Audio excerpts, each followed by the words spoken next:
Hello everyone, very very good afternoon. कैसे हो? Hope करता हूँ आप सब लोग अच्छे ही होंगे। So friends, UP DElEd first semester की स्पेशल क्लास में आप सभी लोगों का बहुत बहुत स्वागत है। आज की इस वीडियो में यूपी डीएलएड फर्स्ट सेमेस्टर 2023 का कंप्यूटर का पेपर सॉल्व करेंगे। कंप्यूटर के कौन कौन से क्वेश्चन एग्जाम में पूछे गए थे पिछले वर्ष, तो पूरी वीडियो ज़रूर देख लेना। इसकी पीडीएफ आपको टेलीग्राम पे मिल जाएगी। मैं बता दूं, जितने भी प्रीवियस ईयर के क्वेश्चन हैं आपके, चाहे वो 2022 में पूछा गया हो, 2023 में पूछा गया हो, 2019 में पूछा गया हो, सारे के सारे क्वेश्चन आपको बिल्कुल घोल के पी जाना है, क्योंकि यही क्वेश्चन रिपीट होते रहते हैं हर वर्ष। ठीक है, तो चलिए सभी को भाई गुड आफ्टरनून। वीडियो को लाइक कर दो, शेयर कर दो।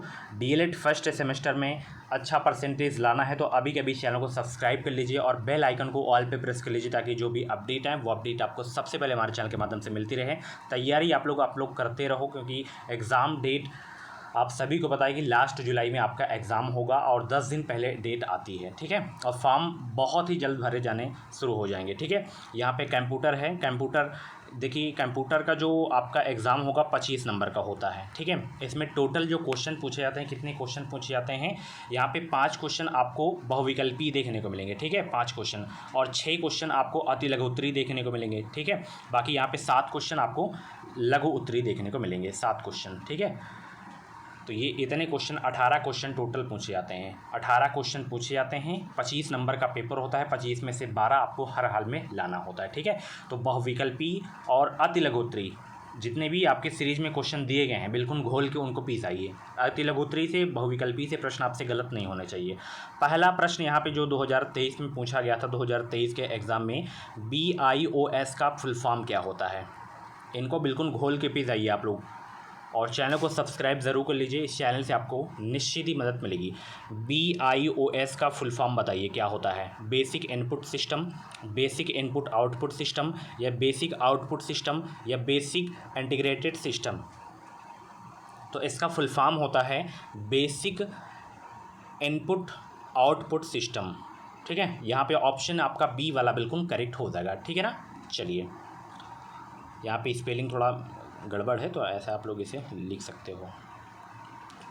अगला प्रश्न आपकी स्क्रीन पे है, वर्तमान में कंप्यूटर में कौन सी नंबर प्रणाली प्रयुक्त की जाती है, बताइए। दशमलव प्रणाली, हेक्साडेसिमल प्रणाली, ऑक्टल प्रणाली, या जो है बाइनरी प्रणाली, बताइए। राइट आंसर क्या होगा? वर्तमान में कंप्यूटर में कौन सी नंबर प्रणाली प्रयुक्त की जाती है। सभी को गुड आफ्टरनून, सभी को गुड आफ्टरनून। कुछ भी बातचीत करना है तो ये मेरा व्हाट्सएप नंबर है 93 055 87 134 पे आप हमसे बातचीत भी कर सकते हो। कॉल नहीं लगाना है, केवल व्हाट्सएप पे आपको मैसेज करना है। सारी जानकारी आपको दे दी जाएगी, आपके मन में जो भी डाउट्स हैं एग्ज़ाम से रिलेटेड। तो वर्तमान में कंप्यूटर में कौन सी नंबर प्रणाली प्रयुक्त की जाती है? बाइनरी प्रणाली। ठीक है, ऑप्शन डी आपका बिल्कुल यहाँ पे करेक्ट हो जाएगा। 8 सब्जेक्ट के जितने भी पेपर हुए हैं, चाहे 2022 वाला हो, 2019 वाला हो, 2023 वाला हो, सारे के सारे मैं प्रीवियस क्वेश्चन करवाऊंगा, जितने भी पिछले वर्ष आपके क्वेश्चन पूछे गए हैं। ठीक है, इससे ही बहुत सारे क्वेश्चन आपके कंप्लीट हो जाएंगे। ड्राइंग क्षेत्र में चाप खींचा जाता है लाइन द्वारा, कर्व द्वारा, या रेक्टेंगल द्वारा, या बुश द्वारा, किसके द्वारा खींचा जाता है, बताइए सब लोग। ड्राइंग क्षेत्र में चाप खींचा जाता है, और लास्ट जुलाई मान के आप लोग तैयारी आप लोग करिए अपनी। ड्राइंग क्षेत्र में चाप खींचा जाता है कर्व द्वारा। ठीक है, ऑप्शन बी आपका बिल्कुल करेक्ट हो जाएगा। डाटा को व्यवस्थित करना या उसकी गणना करना क्या कहलाता है, बताइए सब लोग। डाटा को व्यवस्थित करना या उसकी गणना करना कहलाता है। प्रोसेसिंग करना हो जाएगा, इनपुट करना, या तुलना करना, या इनमें से कोई नहीं। ये 2023 का आपका पेपर है कंप्यूटर का। इसके बाद जो भी सब्जेक्ट आपके बच रहे हैं, सामाजिक विज्ञान हो गया, गणित हो गया, संस्कृत हो गया, शिक्षण अधिगम हो गया, सब करवाऊँगा। तो डाटा को व्यवस्थित करना या उसकी गणना करना क्या कहलाता है? प्रोसेसिंग करना कहलाता है। ऑप्शन यहाँ पे ए आपका बिल्कुल करेक्ट हो जाएगा। कंप्यूटर का मस्तिष्क कहलाता है मॉनिटर, प्रिंटर, CPU, या CU, बताइए। कंप्यूटर का जो है मस्तिष्क कहलाता है क्या? कंप्यूटर का मस्तिष्क कहलाता है क्या? तो कंप्यूटर का मस्तिष्क कहलाता है सीपीयू, ठीक है, सीपीयू। इसका फुल फॉर्म बताइए सब लोग, इसका फुल फॉर्म कमेंट बॉक्स में छापेंगे सब लोग। क्या पता इस बार सीपीयू का फुल फॉर्म पूछ लें, जैसे पिछली बार BIOS का फुल फॉर्म पूछा था, तो इस बार सीपीयू का ही पूछ ले। तो सीपीयू का कमेंट बॉक्स में जवाब दीजिए क्या होता है। नहीं पता है तो गूगल करके दीजिए आप, ताकि आपको याद भी हो जाए। अब यहाँ पे लघु उत्तरी प्रश्न जो पूछे गए थे, सॉरी अति लघु उत्तरी तो लास्ट में पूछे जाते हैं। यहाँ पे अति लघु उत्तरी में जो पहला प्रश्न पूछा गया था कि डाटाबेस क्या होता है, डाटाबेस। तो डाटाबेस देखिए होता है, डाटाबेस वह प्रक्रिया है जिसके आधार पर हम अपना मनचाहा कार्य कर सकते हैं, यही होता है डाटाबेस, ठीक है।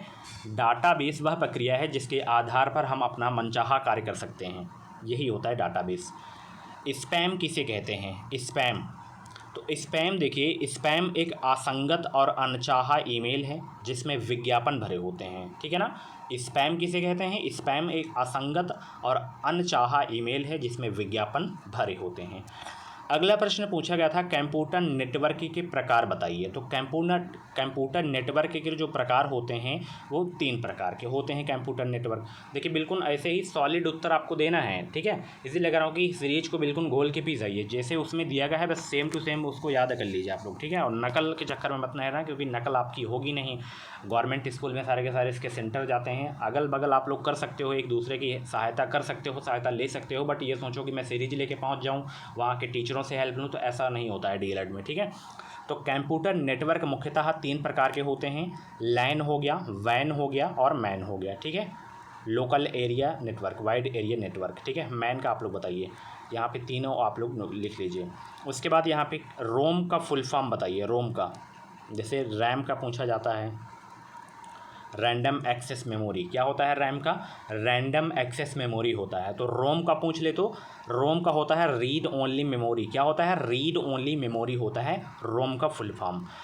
सूचना से आप क्या समझते हैं, तो सूचना से हम समझते हैं सामान्य तथ्य, ज्ञान, आंकड़े आदि को सम्मिलित रूप से सूचना ही कहा जाता है, ठीक है। ऑप्शन यहाँ पे नहीं है, अति लघु उत्तरीय प्रश्न है आपका। सूचना से आप क्या समझते हैं, तो सामान्य तथा ज्ञान, आंकड़े आदि को सम्मिलित रूप से सूचना कहा जाता है।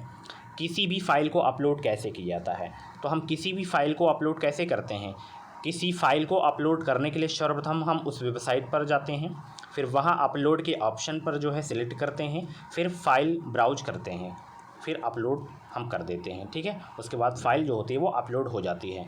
किसी फाइल को अपलोड कैसे करते हैं, किसी फाइल को अपलोड करने के लिए सर्वप्रथम उस वेबसाइट पर जाना होता है, वहाँ अपलोड के ऑप्शन को सिलेक्ट करके फ़ाइल ब्राउज करते हैं, फिर फाइल ब्राउज करके आप जो भी मतलब फ़ाइल को जो है अपलोड करना चाहते हैं उस पर क्लिक करिएगा, जो फाइल होगी वो अपलोड हो जाती है, ठीक है। आप लोग फॉर्म वगैरह कोई भरे होंगे ना, तो आप लोग जानते होंगे। अब यहाँ पे लघु उत्तरीय प्रश्न पूछे गए थे, यहाँ पे देखिए सर्च इंजन से क्या समझते हैं।